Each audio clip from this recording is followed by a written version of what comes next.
तो आज हम पढ़ेंगे कि रदरफोर्ड के परमाणु मॉडल की कमियां क्या क्या रही। ठीक है। वर्तुलाकार मार्ग में चक्रण करते हुए इलेक्ट्रॉन का स्थायी हो पाना संभावित नहीं है। कोई भी आवेशित कण गोलाकार कक्ष में त्वरित होगा। त्वरण के दौरान आवेशित कणों से ऊर्जा का विकिरण होगा। ठीक है। इस प्रकार स्थायी कक्ष में घूमता हुआ इलेक्ट्रॉन अपनी ऊर्जा वितरित करेगा और नाभिक से टकरा जाएगा। अगर ऐसा होता तो परमाणु अस्थिर होता, जबकि हम जानते हैं कि परमाणु क्या होता है, स्थायी होता है। ठीक है। अब बात आती है बोर का परमाणविक मॉडल।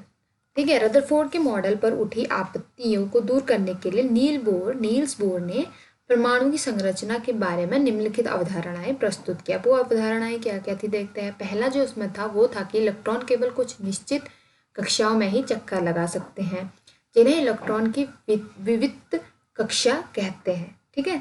विविक्त कक्षा कहते हैं। सेकेंड पॉइंट इसमें आता है, जब इलेक्ट्रॉन इस विविक्त कक्षा में चक्कर लगाते हैं तो उनकी ऊर्जा का विकिरण नहीं होता है। ठीक है। और अगर इनके बारे में जाने तो नील्स बोर का जन्म जो है 1885 में हुआ था और इनकी मृत्यु 1962 में हुई थी। जन्म 7 अक्टूबर को हुआ था इनका कोपेनहेगन में। ठीक है।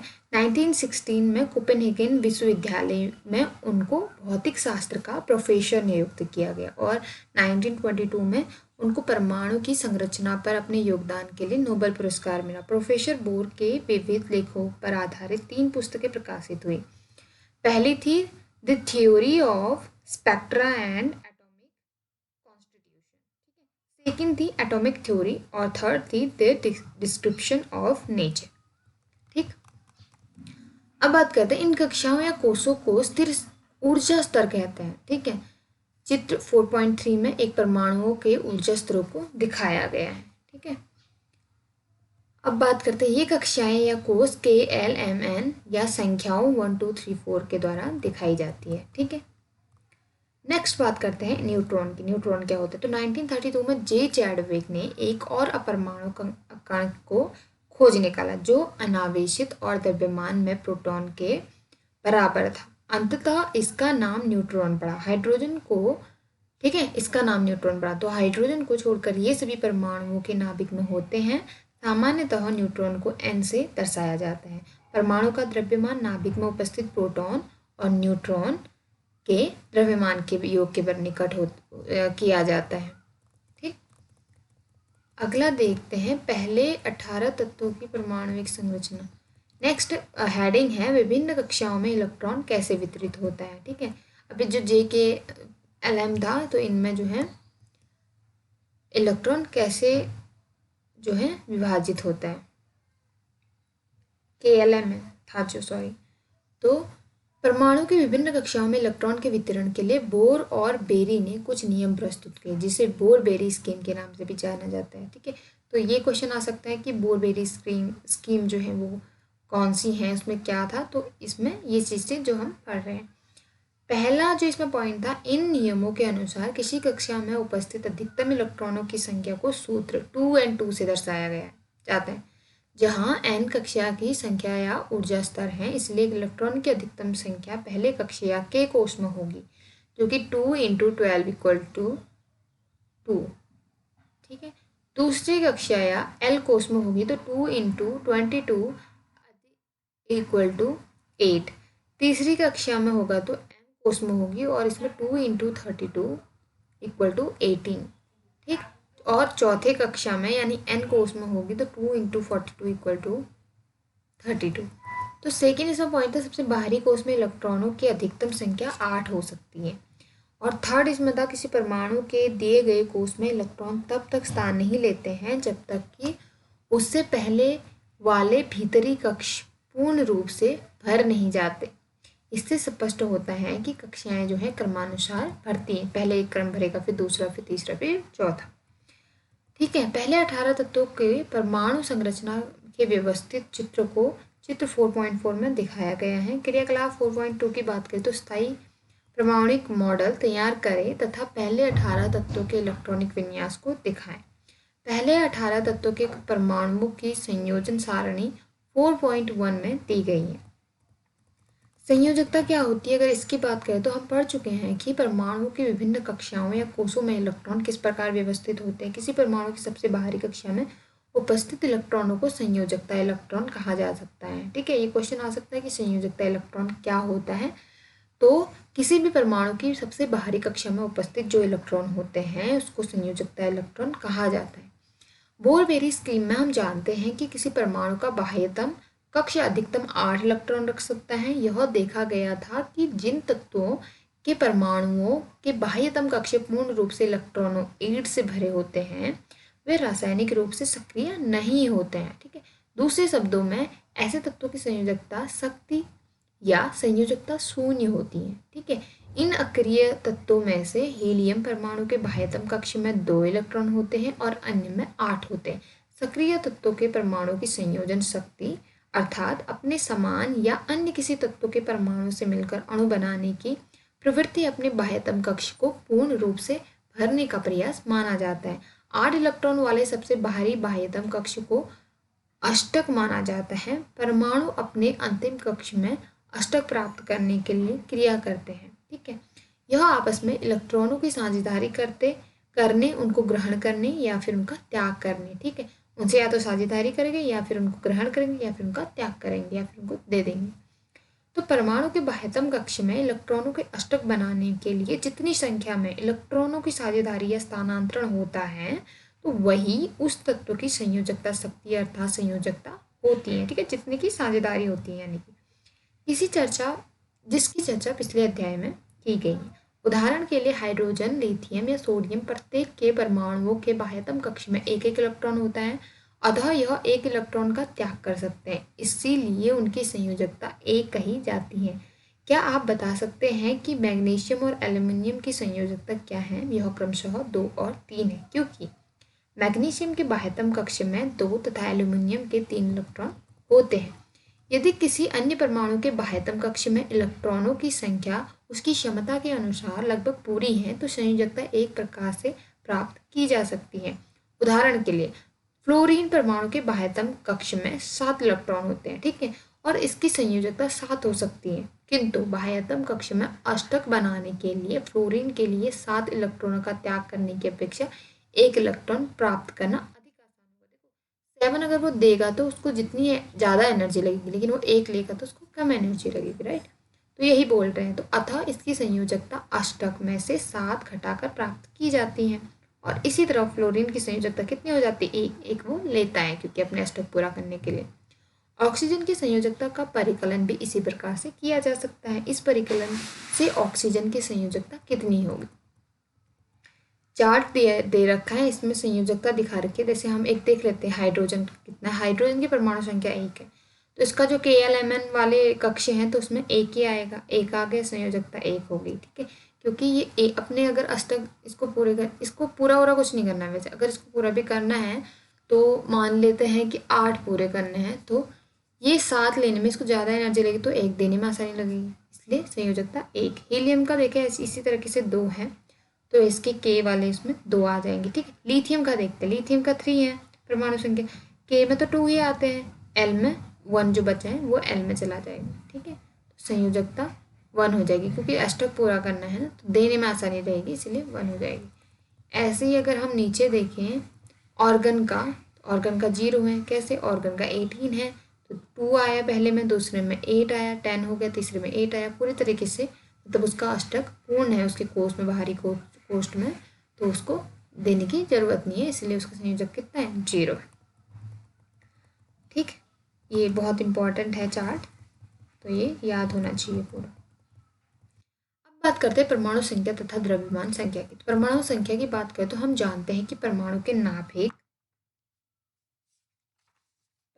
नाभिक में प्रोटॉन विद्यमान होते हैं। ठीक है, एक परमाणु में उपस्थित प्रोटॉनों की संख्या उसकी परमाणु संख्या को बताती है, जिसे Z के द्वारा दर्शाया जाता है। किसी तत्व के भी सभी अणुओं की परमाणु संख्या Z समान होती है। वास्तव में तत्वों के उनके परमाणु में विद्यमान प्रोटॉनों की संख्या से परिभाषित किया जाता है। हाइड्रोजन के लिए अगर हम देखें Z = 1 है, क्योंकि हाइड्रोजन परमाणु के नाभिक में केवल एक प्रोटॉन होता है। ठीक है, इसी प्रकार कार्बन के लिए Z है = 6। इस प्रकार एक परमाणु के नाभिक में उपस्थित प्रोटॉनों की संख्या को परमाणु संख्या कहते हैं।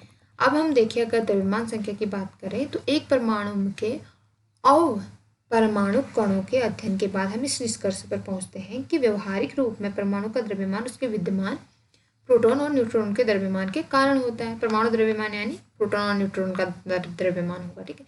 ये परमाणु के नाभिक में विद्यमान होते हैं। प्रोटॉन और न्यूट्रॉन कहाँ विद्यमान होते हैं? परमाणु के नाभिक में, और चारों ओर इलेक्ट्रॉन होते हैं, ठीक है। इसीलिए इन्हें न्यूक्लियॉन भी कहते हैं। ये क्वेश्चन आ सकता है कि न्यूक्लियॉन किसे कहते हैं, तो इन्हीं को न्यूक्लियॉन कहते हैं। परमाणु का लगभग संपूर्ण द्रव्यमान उसके नाभिक में होता है, ठीक है। उदाहरण के लिए कार्बन का द्रव्यमान 12 म्यू है, ठीक है, क्योंकि इसमें 6 प्रोटॉन 6 न्यूट्रॉन होते हैं, इसीलिए 6u + 6 म्यू = 12। इसी प्रकार अगर एल्यूमिनियम का द्रव्यमान देखें तो 27 म्यू है, तो 13 प्रोटॉन होते हैं, 14 न्यूट्रॉन होते हैं, ठीक है। एक परमाणु के नाभिक में उपस्थित प्रोटॉन और न्यूट्रॉन की कुल संख्या के योग को द्रव्यमान संख्या कहा जाता है। ये भी इंपॉर्टेंट है कि द्रव्यमान संख्या किसे कहा जा सकता है। ये क्वेश्चन यहाँ से अराइज हो सकता है। किसी परमाणु को दर्शाने के लिए परमाणु संख्या यानी द्रव्यमान संख्या और तत्व का प्रतीक इस प्रकार से लिखा जाता है। जैसे तत्व का प्रतीक यहाँ पे लिखा जाएगा, ऊपर साइड जो है इसके द्रव्यमान संख्या लिखी जाएगी, और नीचे ऊपर पर द्रव्यमान संख्या, नीचे परमाणु संख्या लिखी जाएगी। द्रव्यमान संख्या अभी हमने पढ़ा क्या होता है, ठीक है। नाभिक में उपस्थित प्रोटॉन और न्यूट्रॉन की कुल संख्या का योग जो है द्रव्यमान संख्या होता है, ठीक। उदाहरण के लिए नाइट्रोजन को इसी प्रकार लिखा जाता है। अब हम देखें समस्थानिक क्या होते हैं। तो प्रकृति में कुछ तत्वों के परमाणुओं की पहचान की गई है जिनकी परमाणु संख्या समान लेकिन द्रव्यमान संख्या अलग अलग होती है। उदाहरण के लिए हाइड्रोजन परमाणु को ले, इसके 3 परमाणुविक स्पीसीज होते हैं, protium, hydrogen, deuterium HRD, ट्राइटेरियम HRT। प्रत्येक की परमाणु संख्या समान है लेकिन द्रव्यमान क्रमशः 1, 2, 3 है। यह इस तरह के अन्य उदाहरण हैं जैसे कार्बन C और C2, क्लोरीन Cl हो गया, ठीक है, और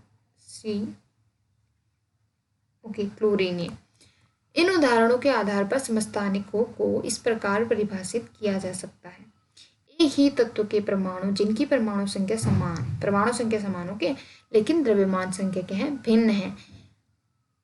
इस तरह हम कह सकते हैं कि हाइड्रोजन परमाणु के 3 समस्थानिक प्रोटेनियम, ड्यूटेरियम और ट्राइटेरियम होते हैं।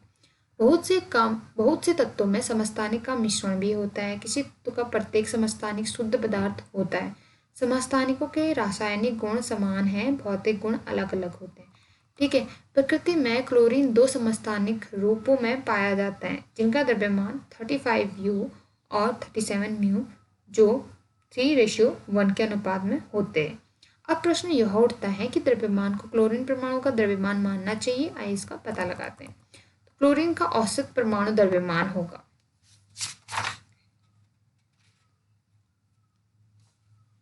ठीक है।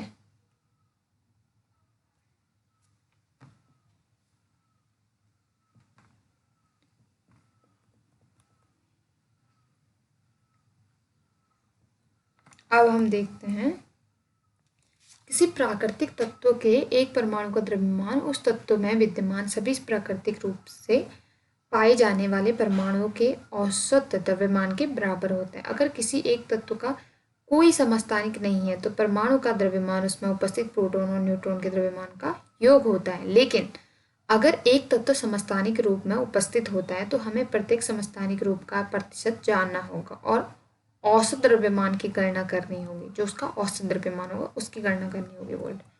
इसका मतलब यह नहीं है कि क्लोरीन के परमाणुओं का द्रव्यमान एक भिन्नात्मक संख्या यानी 35.5 म्यू है। इसका तात्पर्य यह हुआ कि अगर आप क्लोरीन की कुछ मात्रा लेते हैं तो उसमें क्लोरीन के समस्थानिक होंगे और औसत द्रव्यमान 35.5 म्यू होगा।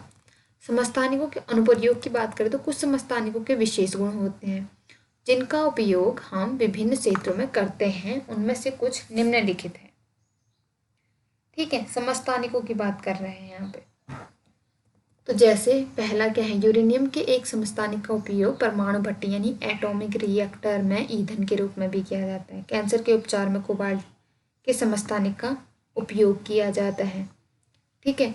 और घेंगा रोग के इलाज में आयोडीन के समस्थानिक का प्रयोग किया जाता है।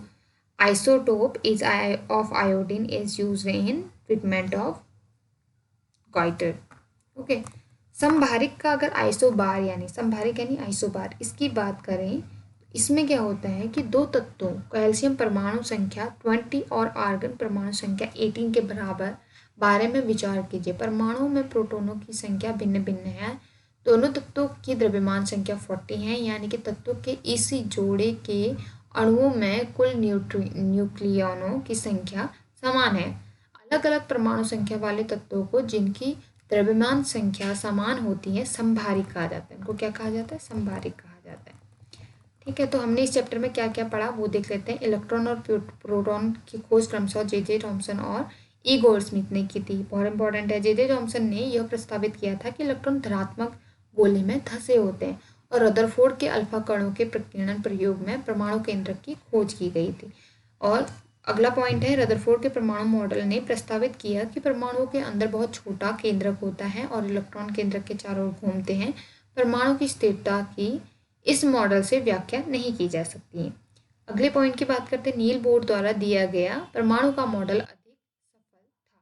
उन्होंने प्रस्तावित किया कि इलेक्ट्रॉन केंद्रक के चारों ओर निश्चित ऊर्जा के साथ अलग अलग कक्षाओं में वितरित हैं। अगर परमाणु की सबसे बाहरी कक्षाएं भर जाती हैं तो परमाणु स्थिर होगा और क्रमशः क्रियाशील होगा। अगले पॉइंट की बात करें तो जे चैडविक ने परमाणु के अंदर न्यूट्रॉन की उपस्थिति को खोजा। इस प्रकार परमाणु के 3 अपरमाणु कण हैं, इलेक्ट्रॉन, प्रोटॉन, न्यूट्रॉन। इलेक्ट्रॉन ऋण आवेशित होते हैं, प्रोटॉन धनावेशित होते हैं और न्यूट्रॉन अनावेशित होते हैं। ठीक है, इलेक्ट्रॉन का द्रव्यमान हाइड्रोजन परमाणु के द्रव्यमान के 1 और 2000वां गुना होता है, 1/2000वां गुना होता है। ठीक है, 2000। प्रोटॉन और न्यूट्रॉन में प्रत्येक का द्रव्यमान एक इकाई लिया जाता है।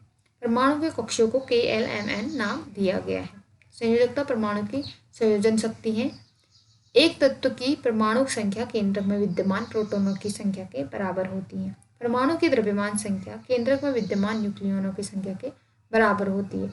समस्थानिक एक ही तत्वों के परमाणु हैं जिनकी द्रव्यमान संख्या भिन्न भिन्न होती है। संभारिक वे परमाणु हैं जिनकी द्रव्यमान संख्या समान लेकिन परमाणु संख्या भिन्न भिन्न होती है। तत्वों को उनके प्रोटॉनों की संख्या के आधार पर परिभाषित किया जा सकता है। ठीक है, तो आज का चैप्टर यहीं पे खत्म होता है।